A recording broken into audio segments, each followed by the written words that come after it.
This is my brother Pete, and this is my dad, a guy who spends most of his free time wondering, well, where did I go wrong?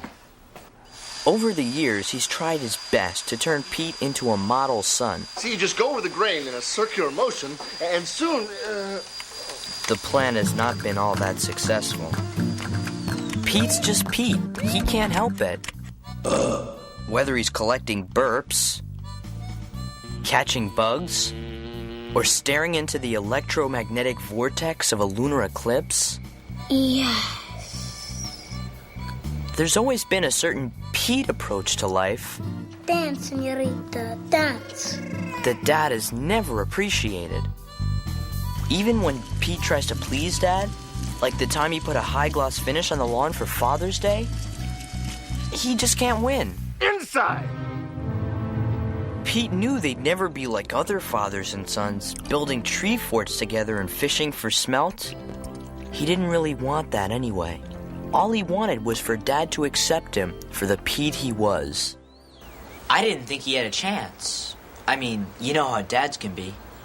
Then, on one sunny Saturday morning, not too far from here, something happened that changed everything. If you wanted to, you could call it a miracle.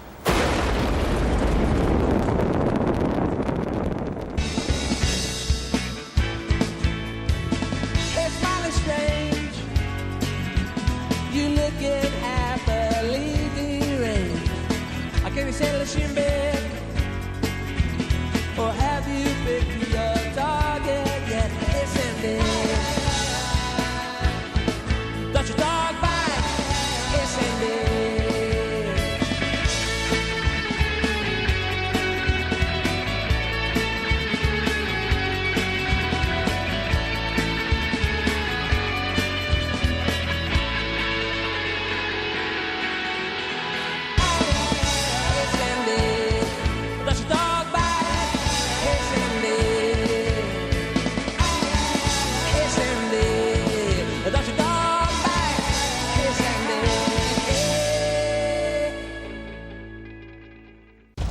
In the whole sloppy history of humankind, you'll find that the biggest moments are caused by the stupidest little things.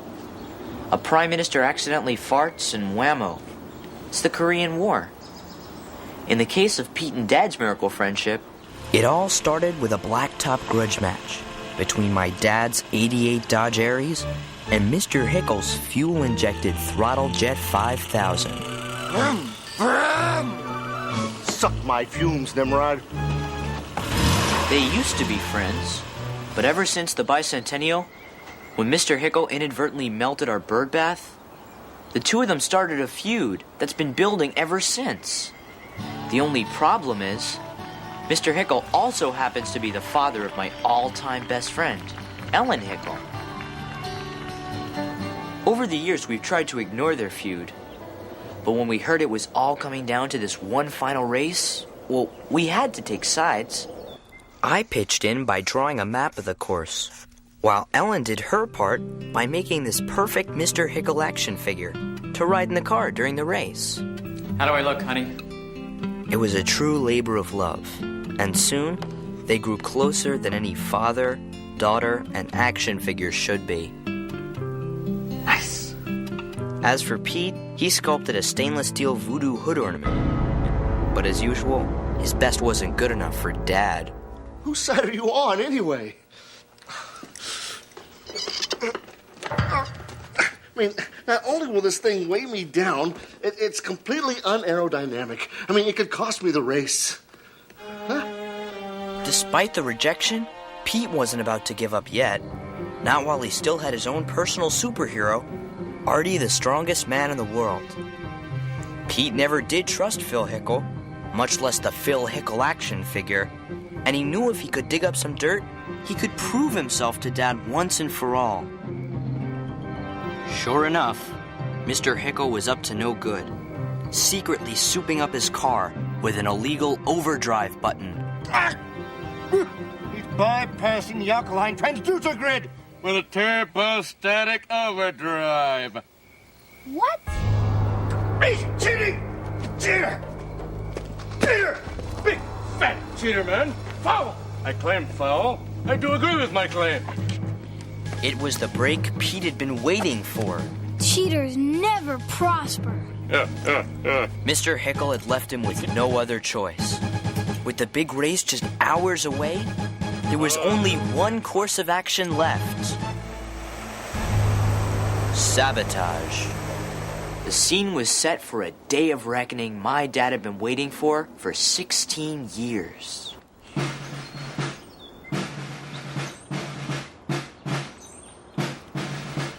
Come on, Don, where's your manners?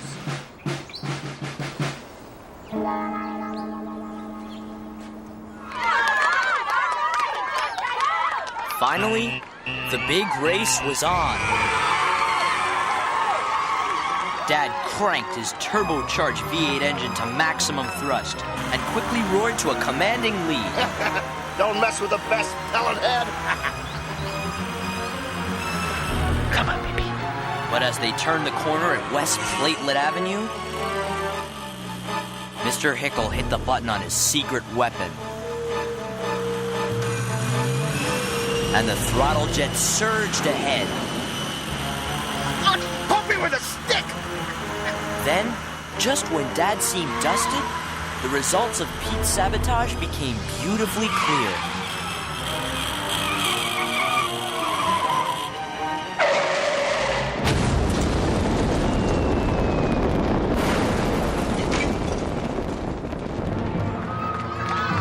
Dad had won.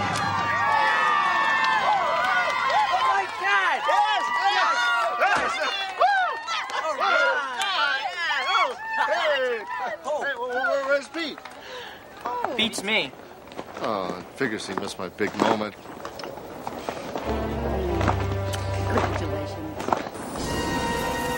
That'll teach you to mess with my dad. At our victory dinner that night, Dad learned the truth about what Pete had done. I'd never seen him prouder. Not only had he won the race, but his misfit son had saved the day.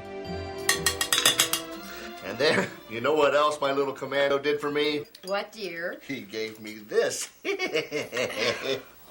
Well, I think you both should go over to the Hickles tomorrow and return that action man to Phil. Ellen made it for him. That's right. There's no reason for this to get out of hand. Let's all be adults about it and... Attention! Attention! We interrupt your dinner to bring you a special announcement. It's Phil! Talk about dirty tricks. Mr. Hickle knew our mom had a metal plate in her head from an accident she had when she was a kid, and by broadcasting at the right frequency, he could transmit radio messages using her plate like an antenna. And until I get the $695.65 you owe me for destroying my car, these broadcasts will continue non-stop. And now for a selection from the Hawaiian Soldiers Chorus.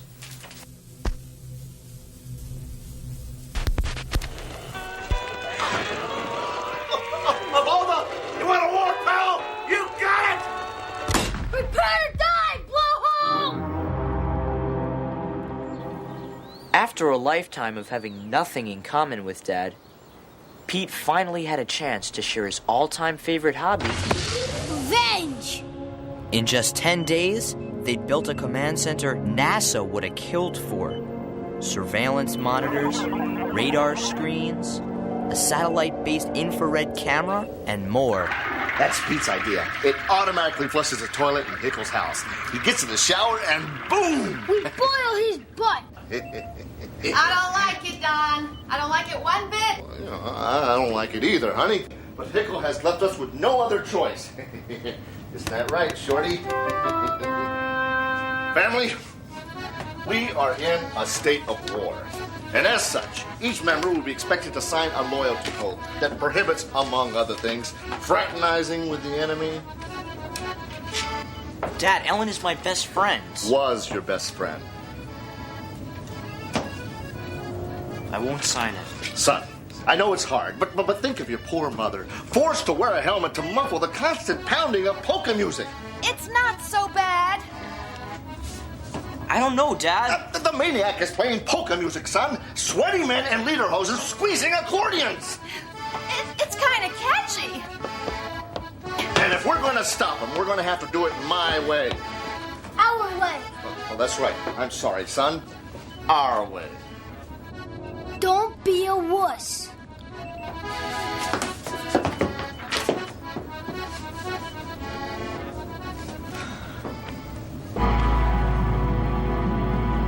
The ink wasn't even dry on my signature before Dad and Pete struck back with the ultimate secret weapon. Archie, the strongest man in the world. The plan was to use Artie's superhuman strength to move Mr. Hickle's house to Saskatchewan. But because of a slight back sprain he got from lifting a brazier emporium the week before, Artie was only able to budget 1 inch. Even so, the prank worked beautifully.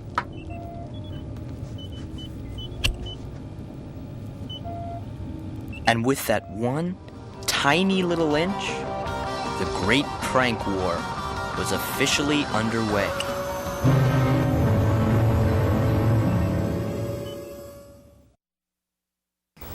In the annals of modern history, you'd have to go back to the trench warfare of World War I to find a battle as fiercely fought as what became known as the Great Prank War.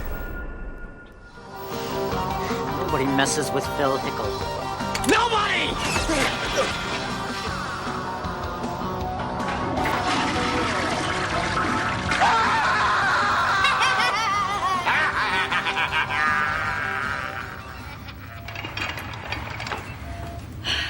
Marmalade cream, sweet in between. It's marmalade cream.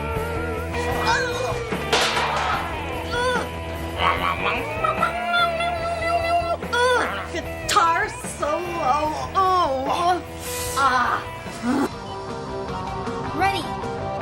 Aim. Fire.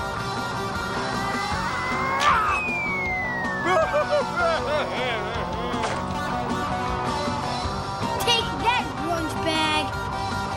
As Dad and Pete learned the meaning of togetherness, Ellen and I learned the meaning of being apart. I know it seems stupid, but he is my dad and I did promise. Besides, our every move was being tracked by radar.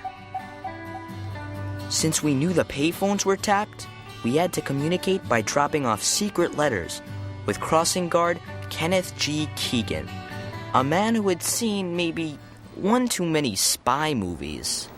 Okay, I've got it memorized. The plan had been for Ken to simply deliver the notes, but he had his own ideas. It was a little difficult at first. Dear Otto? Pete. But after a few days, he got the hang of it. Dear Pete, I couldn't stop. I couldn't stop thinking about you yesterday. Whoa. Hot stuff. We're just friends. Sure you are. Forget our family self-destructing. I wanted the prank war to end so Ken would stop winking at me. Unfortunately, it showed no signs of cooling down.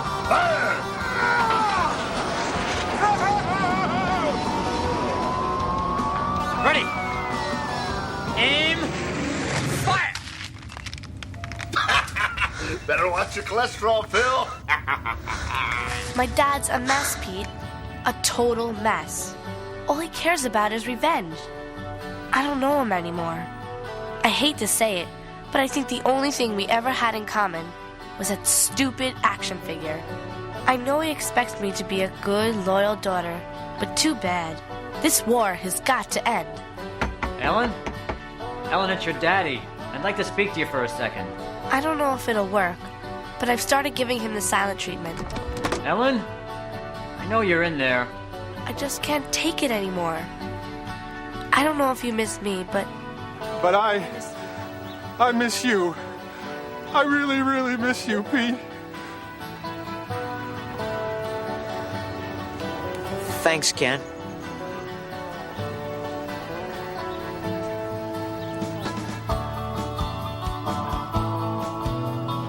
walked home faster than usual that day to do my stupid shift in the war room. I guess I was hoping I'd catch a glimpse of Ellen. Hi, honey. Off to your French horn lessons?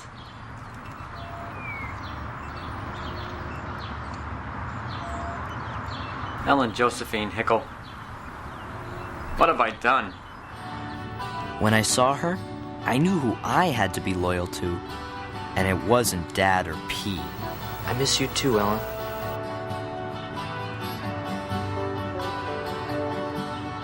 What was that? Nothing.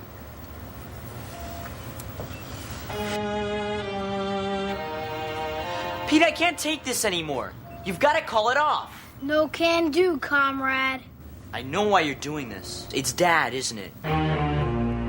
You're afraid that if the war ends, your friendship will end too. Shut up! I know how you feel, Pete. But this can't last forever. Things have to go back to normal. Why? You know why. If you're not gonna end this, I will.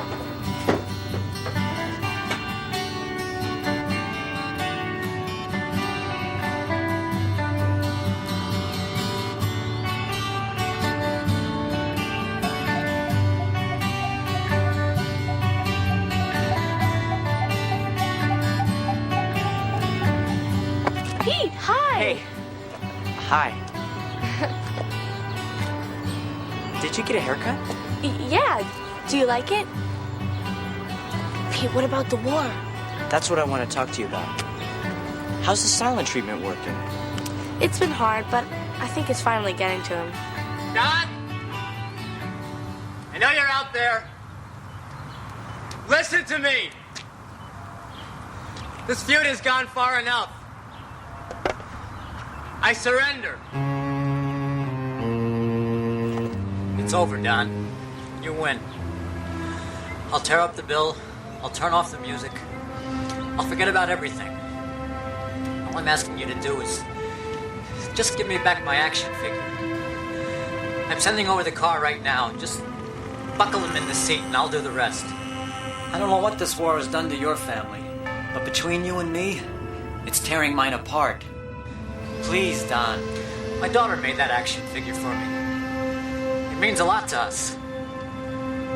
I need it back. I need her back. Please, Don.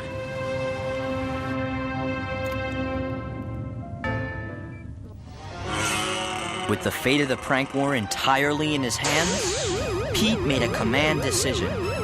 If Phil Hickle wanted his action figure back that much, he'd gladly give it to him, along with a little added surprise. As we were all about to find out, the war wasn't over until Pete said it was over. Heads up, Shorty. You're going home. Son, we've got a condition red here. Man the battle stations. Switch to auxiliary life support.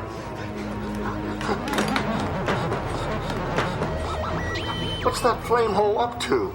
Dad was suspicious at first, but when Pete played back the surveillance tape, It's over, Don. You win. he knew they had won the war. We did it, son. We showed that clam dip you can't mess with the best. It'll be kind of hard to say goodbye to old Shorty here. But, you know, if it means that much to him. Get scared! Get a grip, Dad. Pete's fiendish scheme was going perfectly. Dad didn't suspect a thing. So long, Shorty. Drive safely. Yeah, you know, funny, it was a lot heavier than I remember. Funny. Yeah. Wait a second. Oh, my God, Pete. You haven't booby-trapped the action figure, have you? Son, the man surrendered. I mean, he's at our mercy. If we double-cross him now, this war could go on forever. Exactly. Are you nuts? We won. It's all over, son. We did it, you and me. Sorry, Dad. You'll thank me for this someday.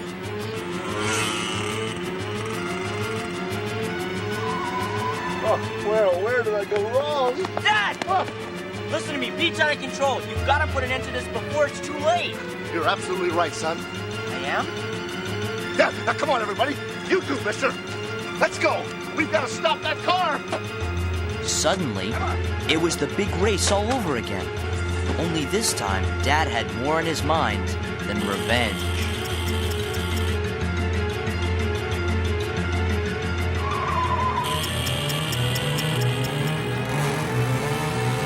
Stop in the name of love! Uh-oh! I can. Halfway to the Hickles on Sahara Mike Avenue, Back, you smart dog! there was Mom, shattered from 14 straight days of sonic assaults.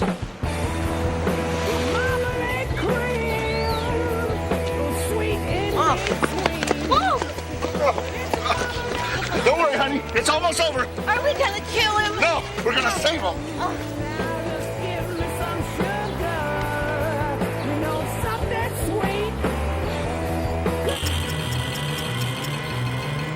You're almost home.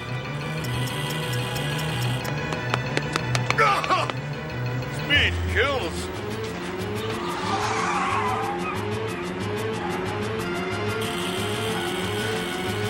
Pulling a double cross on Phil Hickle? Never!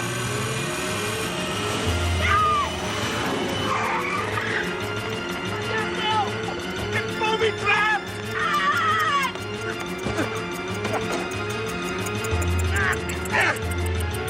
What the?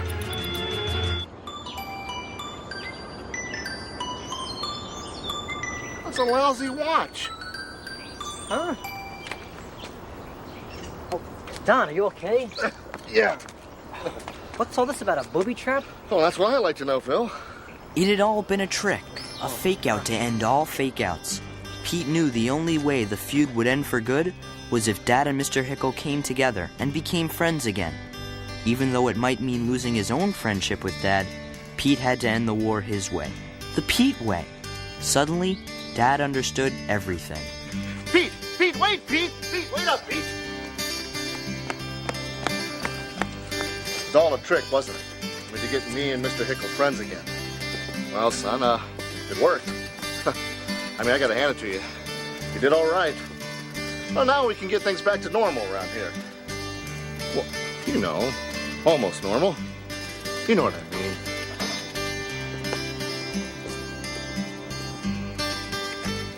Looks like you might need some new eyebrows. And a new face.